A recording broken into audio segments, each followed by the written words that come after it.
சிவகங்கை மாவட்டம் திருப்பத்தூர் அருகே ஒழுகமங்கலம் கிராமத்தில் வசித்து வருபவர் சவுந்தரராஜன் மனைவி சிட்டு. கணவனை இழந்த இவர் 2 பிள்ளைகளோடு இருந்து வருகிறார். இந்நிலையில் கடந்த மாதம் பொன்னமராவதியில் உள்ள ஒரு நிறுவனத்தில் LED டிவி ஒன்றை தவணை முறையில் வாங்கி வந்து உபயோகப்படுத்தி வந்துள்ளார். இன்று வழக்கம்போல் டிவியை பார்த்த நிலையில் அருகே உள்ள சமையல் அறையில் சமைத்துக் கொண்டிருக்கும் போது திடீரென்று வெடிக்கும் சத்தம் கேட்டுள்ளது. உள்ளே வந்து பார்க்கும் பொழுது LED டிவி தீப்பற்றி எரிந்துள்ளது. செய்வதறியாது உடனடியாக வீட்டை விட்டு வெளியேறி அவர் தீப்பிடித்து விட்டது என்று சத்தம் போட்டு கூச்சலிட்டுள்ளார்.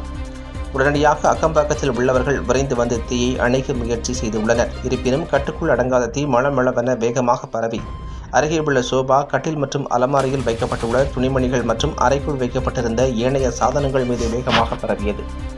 பின்னர் உடனடியாக பொன்னமராவதியில் உள்ள தீயணைப்பு நிலையத்திற்கு தகவல் தெரிவிக்கவே விரைந்து வந்த தீயணைப்பு நிலைய அலுவலர் பாலசுப்பிரமணியன் தலைமையிலான குழுவினர் போராடி தீயை அணைத்து கட்டுக்குள் கொண்டு வந்தனர்.